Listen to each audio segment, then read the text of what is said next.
Hello and welcome to Tea Time Theology. I'm Ivy Swinsky, and today's guest is the Reverend Della Wagger-Wells, and we will be talking about the Anglican Communion. How exciting. Thank you, Della, for being with us today. I'm very happy to be invited. Thank you for inviting me. So would you like to start with the Bible quote that you brought?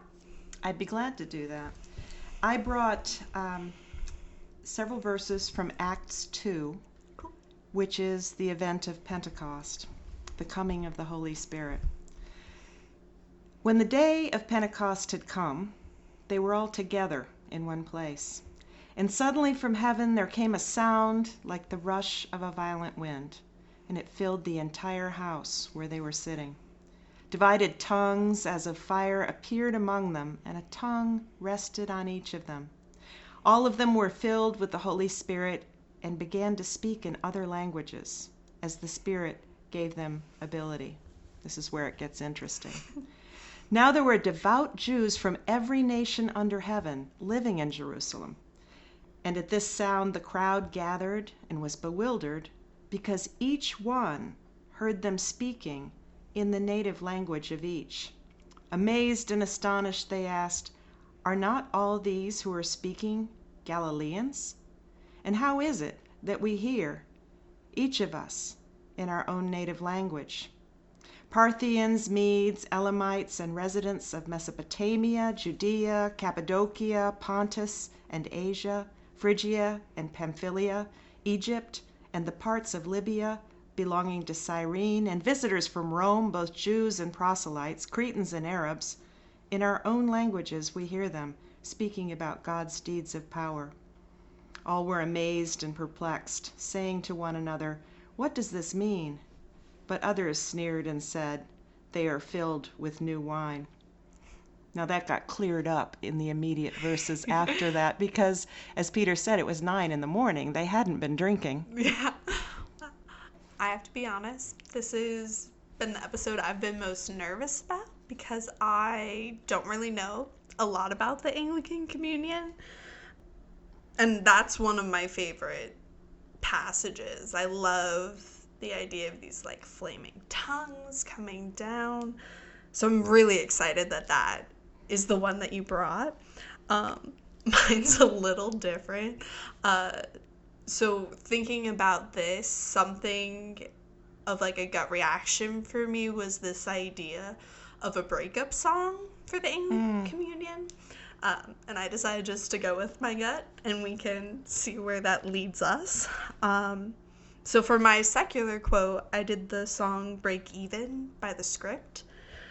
The part of it is, "What am I supposed to do when the best part of me was always you? And what am I supposed to say when I'm all choked up and you're okay? And when a heart breaks, no, it don't break even." And that might be because in recent news, the Anglican Communion hasn't sort of seemed very stable. I was talking to someone the other day of it being like two divorced parents trying to co-parent as best as they can. And I don't know how accurate that is, and I love to be wrong about that, or what your thoughts are. Well, I chose what I did from Acts because I think language is a great way to think about context and a great way to measure context, because I think what was going on in that one section I read is the sudden location of many different perspectives, many different contexts, many different nationalities, backgrounds, geographic locations, cultural locations, identities, races, ethnicities, all of that contained in one small space of the old city of Jerusalem. So this would have been in early 1st century Common Era, right after Jesus died and was resurrected. So this would have presented all of those different contexts in one place. A lot of what is going on right now are the opportunities created by multiple contexts in the Anglican Communion. And I am more optimistic than saying it is a breakup song, although I hear you in that completely. It's a little bit like what you represent, though, in that it is a family. And it is like co-parenting, and it is about different contexts and different perspectives. And like a family, that's the cool thing about the Anglican Communion. Like a family, while different groups can get very disappointed. For example, I'll say TEC, the Episcopal Church, which is what our province is called. Those in the Anglican Communion refer to us as TEC. When we hear there are provinces, such as Nigeria, who are not happy with us and wish we were more theologically or culturally conservative than we are.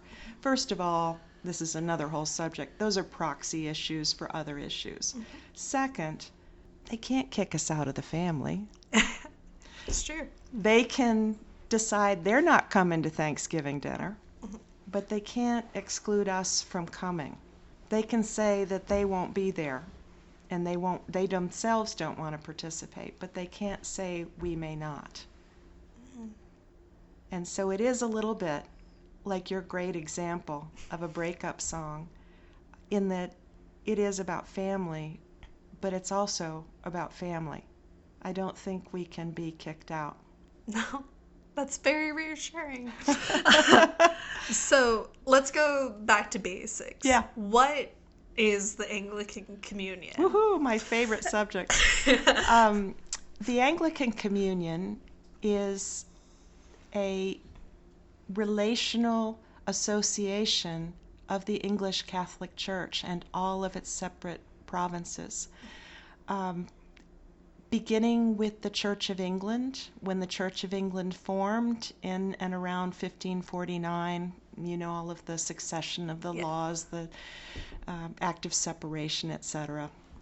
The Church of England was on its own for a long time, and actually the American Episcopal Church was the second separate church. The Church of Scotland, I think, and the non-juring bishops would have been the first. But when we separated and had Samuel Seabury consecrated by the Scottish non-juring bishops, when we began the Episcopal Church, Protestant Episcopal Church of the United States, we were really the first province that created the Anglican Communion. Now we have 40 or 41, I believe it's 40 provinces all over the world. And when we ask the question, what is the average Anglican, it evokes a really curious response for a lot of people in the Episcopal Church. Would you like to know? Yes, I would love to. All right. The average Anglican is a mother under 25 living on the African continent. What? So it changes our perspective a little bit when we think in the United States about the Episcopal Church, TEC, being a diminishing denomination or being an older denomination or a predominantly white denomination. The average Anglican is a mother under 25, and she lives on the African continent. That is wonderful and super exciting, but not even close to what I thought you were going to say. Wow, that's crazy. So it's the domestic foreign mission is what the American idea of the Episcopal Church is that correct? Do you mean, are you speaking of the Domestic and Foreign Mission Society? Yeah, that's awesome. what it is. Yes. Isn't that great? That the name of our church officially is something about missionaries. We're all missionaries just by virtue of being members, and I think that's cool. The Domestic and Foreign Mission Society does business as the Protestant Episcopal Church of the United States, which is called TEC, the Episcopal Church, the Episcopal Church. And that is one province out of the 40. And as you know, a province is made up of dioceses. A diocese is made up of parishes. A parish elects its leaders, a vestry, calls a rector, then the clergy and the elected leaders in the parishes together call a bishop, and the bishops together with the House of Deputies elect a presiding bishop every 8 years or so. And ours is Michael Curry. He is our primate, and there are 39 or so other primates of the other provinces in the Anglican Communion. And then the titular head, although not our Pope, is the Archbishop of Canterbury, Justin Welby. And so he has, his predecessor, Rowan Williams, said memorably a couple of times, he said, at times the frustration of some of the bishops who get frustrated and the primates who get frustrated with the Episcopal Church is that we are so democratic, unlike the Roman Catholic Church, where it's a monarchy, top down, right? Where the Pope essentially, through his delegates and deputies, ordains every priest, because all of the mechanism of the cardinals and the College of Cardinals, all of that comes down from the Pope and over the bishops and over the dioceses, over the parishes, whereas ours is built up, as I described, beginning with the people who call a rector and form a congregation, who together with other congregations, parishes, call a bishop, form a diocese, form a province, and on up. So we're very grassroots, and often the bishops in other provinces that really are more on the Roman Catholic model get frustrated and say to our Archbishop of Canterbury, can't you issue an edict that will change their behavior immediately and get them under control? And when Archbishop Rowan was in office, he used to say, I don't have any more authority than a traffic cop or a telephone operator. Old-fashioned telephone operator. You remember the kind with a switchboard? Yeah. I connect parties who can talk to each other. Or I'm a traffic cop who advises as to safety at intersections and says, green light for you guys, come on ahead. No right turn here, that kind of thing. But that's the level of directive authority. It's like our kind of a loose association of relationships. We all are held together through a relationship, not through papal infallibility, papal edict, anything like that. So it's all about what you were talking about in terms of holding together, and how the best of you, what was your line? What am I supposed to do when the best part of me was always you? Right. Very closely associated, very closely together. And it's not about who we are individually, but who we are together and how we become each other and how we become ourselves through our conversation and relationship. Wow. So what authority does the Archbishop of Canterbury have then? The authority to invite bishops to Lambeth Conference, for example, July 22nd through August 2nd. Yes, that's this year. 2020, it is this year. Yes. It is this year. It's typically every 10 years, but we've had an extra 2 just for adjustments and thinking and more conversation. Yes, always conversation. Why is it important that we are part of the Anglican Communion and aren't just like our own little silo here? Well, that's a great question, and it's a great question to apply in our own context, because we're built not of silos, but we are different clusters, right? So why is it important, and maybe we could ask that question too, why is it important that we're part of the Diocese of Rhode Island, and that the Diocese of Rhode Island is part of Province 1 of the Episcopal Church, and that Province 1 of the Episcopal Church is part of TEC?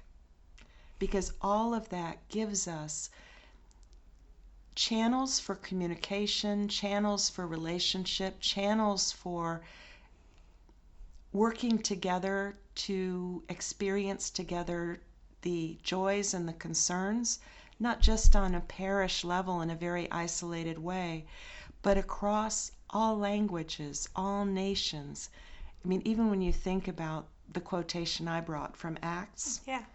that was the nations of every kingdom of the world that were present in the city of Jerusalem, which is a relatively constricted space inside the old city. I've walked it frequently, and it is enclosed by walls, and so it's a defined area, and that represented all of those different perspectives. Archbishop Desmond Tutu in the province of Southern Africa, he was also the Bishop of Cape Town when he was active, he often said, "We're Anglicans because we meet." There was a lot about our meetings, our associations, and our councils that brings out who we are in relationship, and both accentuates and diminishes our different contexts.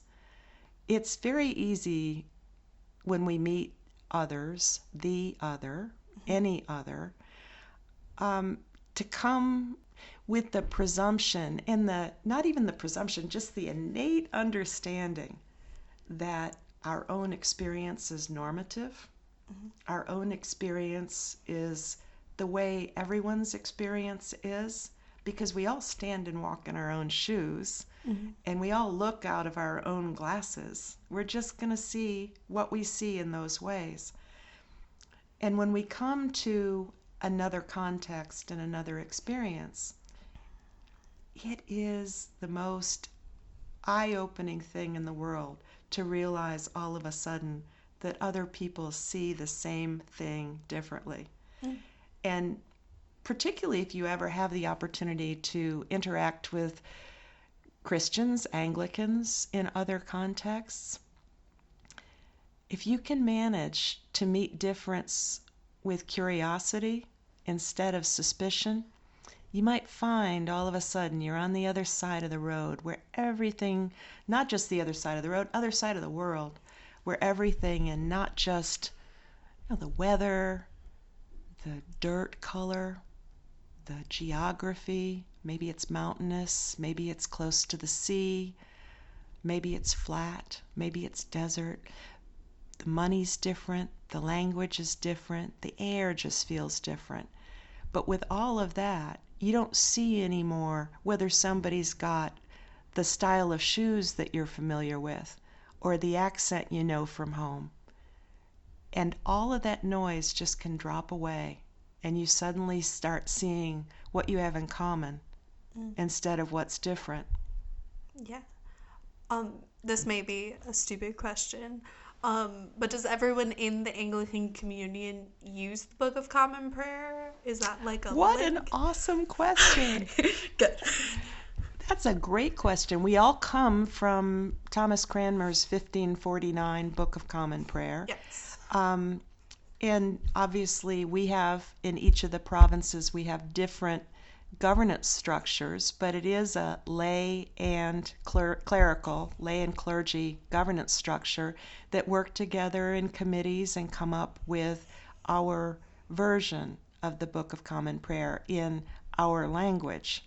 For example, there's a Pan-Africa version that typically is translated into Chichewa, Swahili, whatever, but it's, I believe, from the 1552 English Book of Common Prayer, and not from, for example, our 1979 book.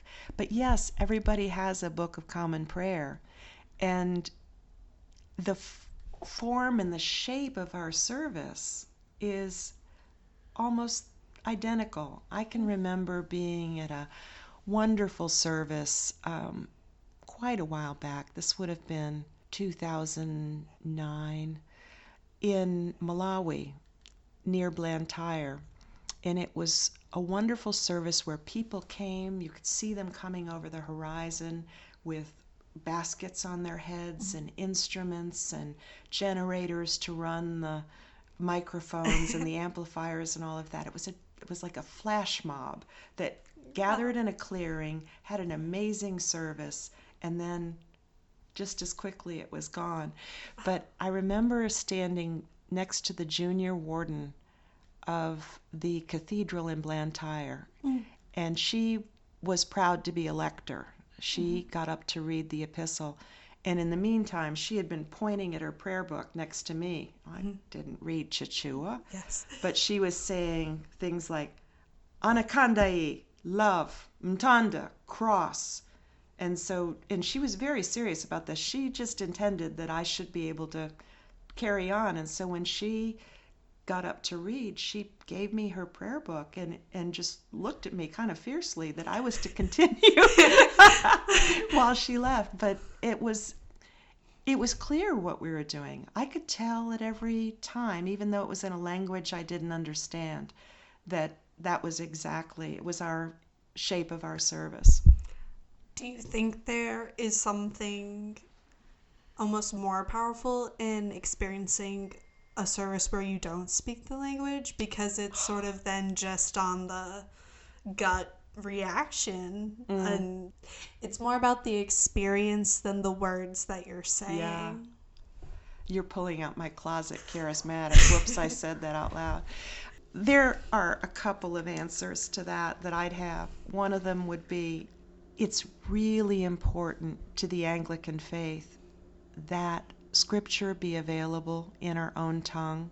If you think about some of the laws that were enacted at the time of Thomas Cranmer and Henry VIII and Cromwell and all of that they were getting Bibles into the churches in English, and that was a huge deal. Every church had to have a Bible. And similarly, the worship was going to be not in Latin, but in English. So I have to kind of wear that Anglican theology because I really do adhere to that, but I also feel the charismatic pull. So yes, I do see that, and particularly the music and the dancing in East Africa is very affecting. Yeah, and both answers can be true. Yeah, right? You can, and that's the great thing about the Anglican Church is that you can say yes and no. Yes, admit every possibility. Yes, definitely. Yeah. So one of the reasons we had you for this topic is that you are part of the Compass Rose Society, correct? Yes, that is correct. What is that? What does it mean? Because that's connected to the Anglican Communion. Yes, right. It is. Awesome. And if you'll indulge just a brief little diversion. Of course. I'm like a bad Labrador. I chase the ball if you just throw it. But the Compass Rose Society is a mission society that was formed in 1994. It was at the time that George Carey, Lord Carey, was the Archbishop of Canterbury, and he traveled to the Sudan. And it was another one of those kind of flash mob Eucharists that I described. And the Archbishop's staff asked how many would be present for communion, for Eucharist that night. Here's the Archbishop of Canterbury to enact and embody and celebrate his mission and ministry of relationship in the global communion. And he had come to this war-torn area to be there. And the local bishop, the diocesan bishop, said, well, we won't be having Eucharist because we have no bread and we have no wine.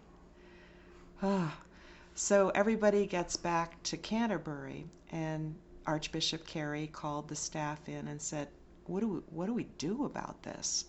And so the Compass Rose Society was formed. It's not an aid society. That's left to Primates, World Relief and Development, the Anglican Alliance, Episcopal Relief and Development. It's more a relational society to assist and lift up and support the Archbishop of Canterbury's ministry of relationship in the Anglican Communion. So what was the first thing we did? We got some bread and wine. Yes. And made sure that would be available where the Archbishop of Canterbury was. The Compass Rose Society has supported communication. in the Anglican Communion, helping Anglicans to communicate with one another, to bring news, to shore up their resources for communication, whether that's websites. We've helped with the website. And in connection with the Lambeth Conference, we've worked very hard to make sure that all of the bishops could get there with their spouses, because not every bishop can afford to travel to a remote area, out of a rural area, to get the necessary travel visas and all of that, with the spouse who also has to go to get the same papers, get back usually for another period to the home diocese, and then travel to Lambeth. So that's a lot of travel cost, and then their stay cost and all of that kind of thing. And so the Compass Rose Society has helped that.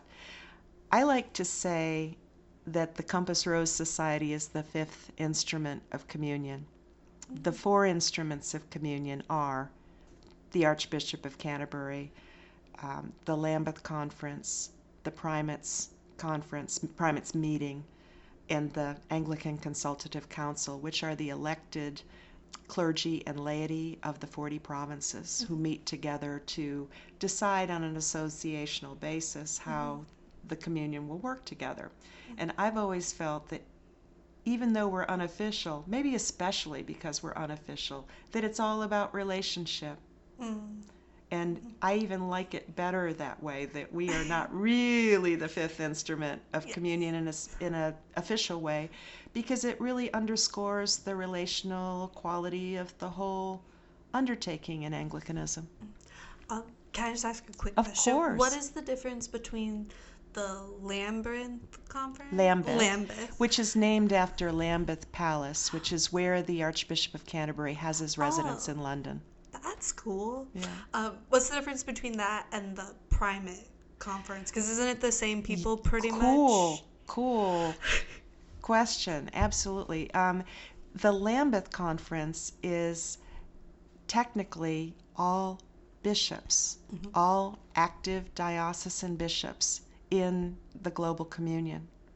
So that's, I think there are over 750, 800 bishops and spouses invited. So like our bishop will go to that yes, one? Indeed. Oh, cool. Okay. Indeed. And that's the Lambeth Conference, and that's typically every 10 years. Okay. And that's been going on since approximately mid-19th century, like 1867, something like that. And then the Primates meeting is the Archbishop, in our case, the presiding bishop, Michael Curry. It's the primate of each of the 40 provinces. And so they get together and they meet on behalf of their provinces. The Lambeth is different in that it's all the diocesan bishops. So it's a much bigger body. It's 750, 800 versus 40.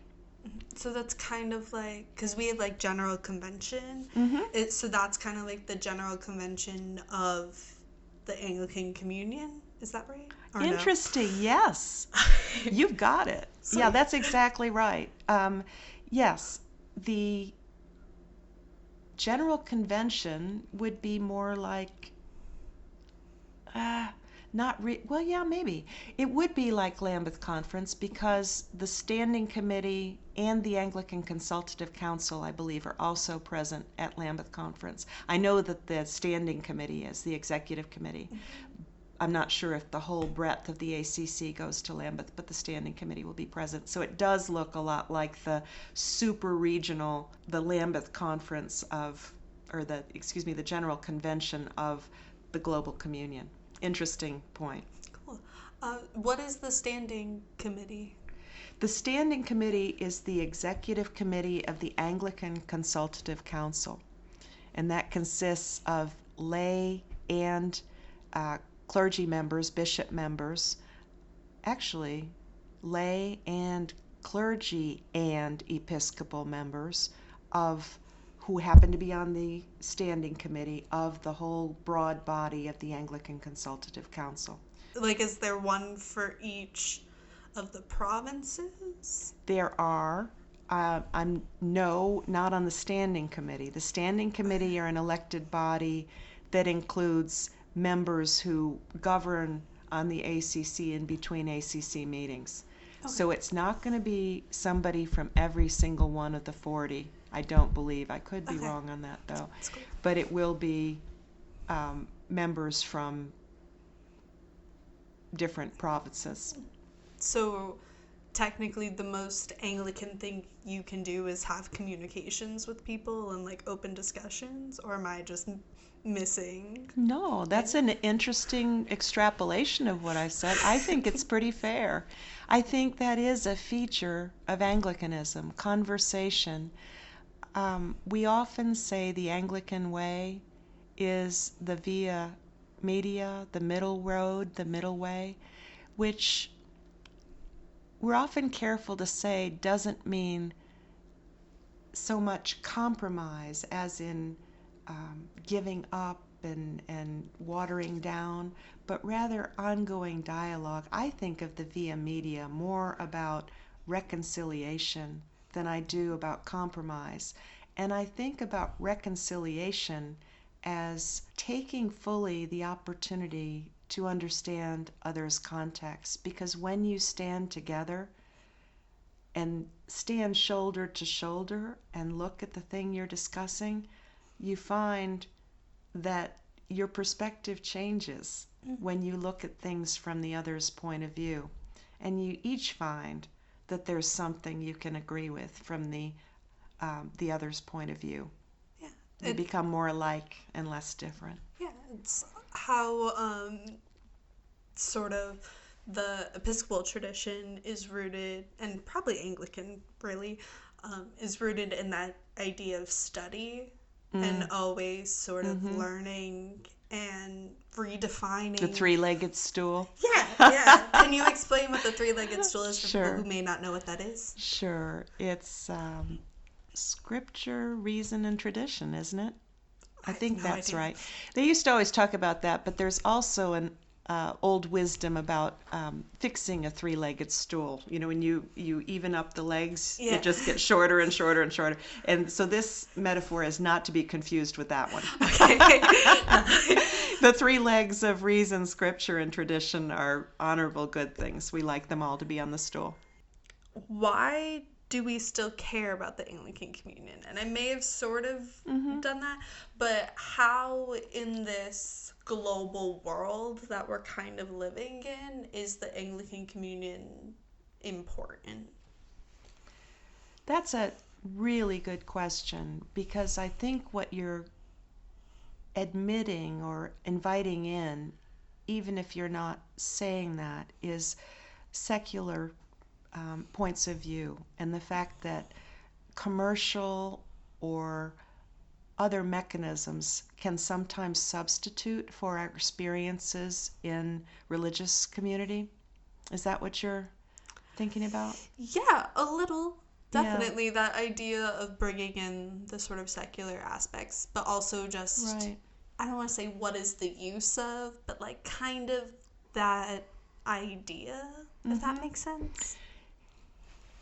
It does. I think that we care deeply because, first of all, in many, many contexts, let's just take, for example, the Anglican Church of Tanzania. There are areas in western and central Tanzania that are resource constrained and have food scarcity, have drought, especially those communities that are away from Lake Tanganyika and away from the abundance of the coast on the East Coast. They have many, many challenges and really need what the Anglican Church and its infrastructure has done. I've heard the elected officials in government praise the Anglican Church in contexts where there's a celebration of the Jubilee of the Diocese of Western Tanganyika, for example, and a great gathering of government leaders and religious leaders from all over. And the elected leaders have acknowledged the challenges that government faces in basic social services and human need, and have said if we didn't have the Anglican Church providing social services, whether that's education, whether that's health services, whether that is care for children who are orphaned, care for those who have learning differences and are unable to care for themselves, community centers, education, lifting up women and girls, all sorts of areas. That really often comes from the infrastructure of the Anglican Church. Then you could reasonably say, well, why does it matter that we're involved in the Anglican Communion here, where we're not as resource constrained, and maybe the commercial markets could do that?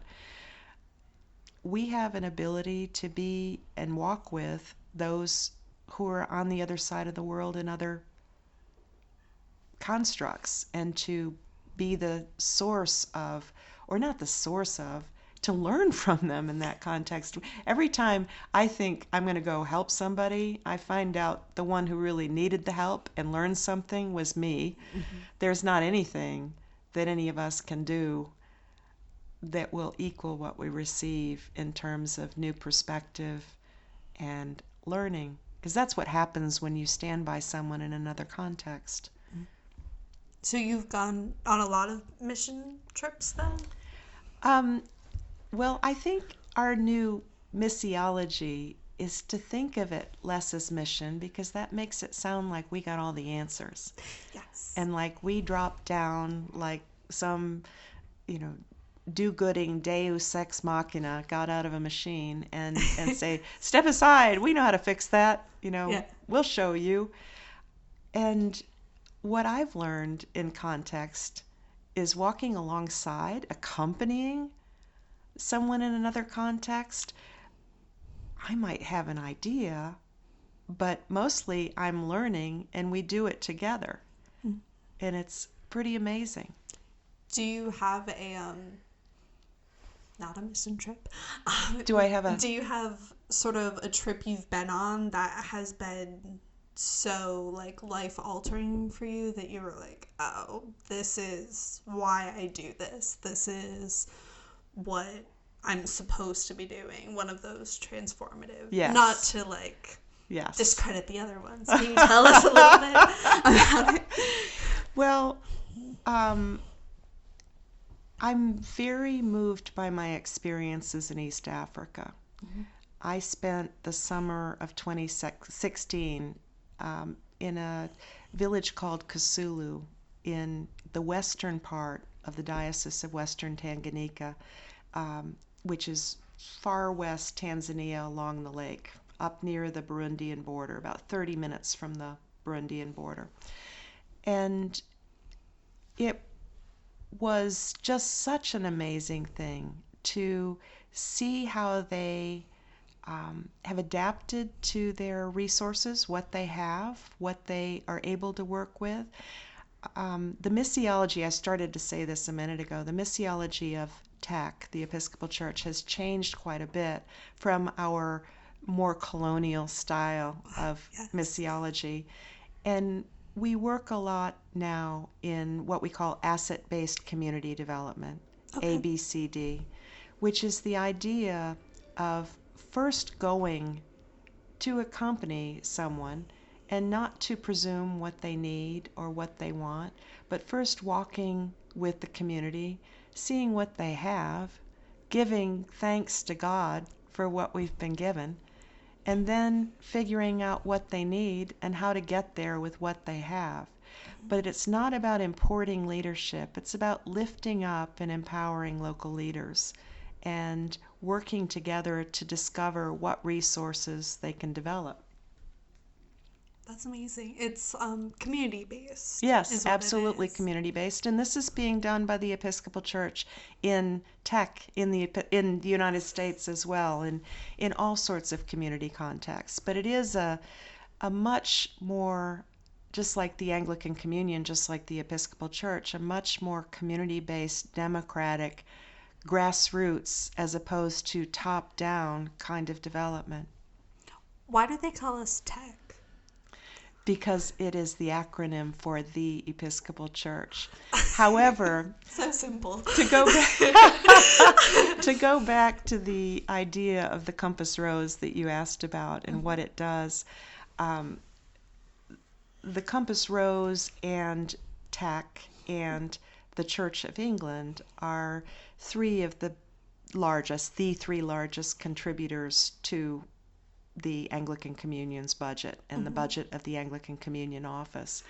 And the Michaela Souther in the Anglican Communion office was giving this report to the Compass Rose back in October, and she kept talking about tech, and then she'd talk about the Church of England, and then she'd talk about the Compass Rose Society and all of that. And I finally said to her, if we're a third, can we have another 2 syllables?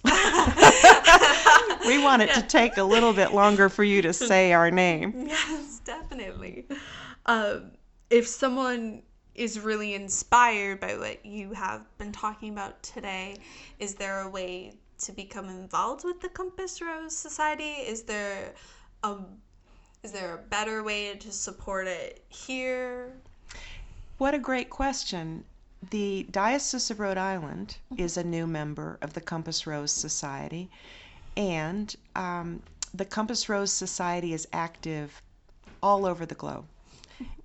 It has been active in Africa and then is very active in another place of my heart, Jerusalem, where it has assisted the Princess Basma Center of Jerusalem, which is a reconciliation ministry that assists primarily Arab Christians and Arab Muslims in Jerusalem with children who have special needs and an integrated education for them. The children come in from the West Bank and other areas to receive treatment with their mothers and sometimes younger siblings during the week and return home with their mothers on the weekends. The mothers are taught not only the therapy skills about helping them with their, whether it's a hearing or a processing or a physical difference, to help them with those, but also about integrating the child and their family into their community. It's an amazing reconciliation mission. And that is amazing Compass Rose work. That's something we take very seriously. So what I was about to say about getting involved is that the Diocese of Rhode Island is a new member. I am a personal member. I'm sure there would be spaces to go. It's not easy to go to the meetings, and it's not inexpensive, but you can participate in the work of the Compass Rose through either the diocese or through individual members you may know. But that's how to get involved, and to also look at our publications and see what's going on out there in the communion. Wow, that's amazing. I feel like I had a completely wrong idea of what the Anglican Communion was. Nothing wrong. It's our opportunity for dialogue. Yeah. The Archbishop Desmond Tutu used to say, in addition to we're Anglicans because we meet, he used to talk about Ubuntu and the idea, the African word Ubuntu, that I'm me because you're you. I become a person through our interaction. We become who we are in our dialogue with others. And so that would be the biggest reason I would give you about why the Anglican Communion is important, is significant to us. We become who we are through that. Wow. As we sort of wrap up, is there any big thing that I've missed that you're like, we can't do anything about the Anglican Communion without mentioning this? Ubuntu. Yes. Well, thank you so much. If we wanted to see you on a Sunday morning, where would that be? You would find me at Emmanuel Church at 42 Dearborn Street in Newport. And our website is emmanuelnewport.org, and we currently post sermons, and as we progress in our current global concerns about pandemic, we may be posting more worship than just sermons, but you're always welcome personally or virtually. Wonderful. Well, thank you so much for being a part of Thank you for this inviting podcast. me, Ivy. Thank you for listening to Tea Time Theology. We would like to thank our sponsor, the Episcopal Diocese of Rhode Island, and the Right Reverend Nicholas Knisley, as well as our guests today. You can follow us at Tea Time Theology on Twitter, Facebook, and Instagram. This season of Tea Time Theology is hosted and organized by Ivy Swinsky. Our music is mixed and performed by Mo Ray Akande. The podcast is recorded and edited by me, Taylor Wilkie. Thou didst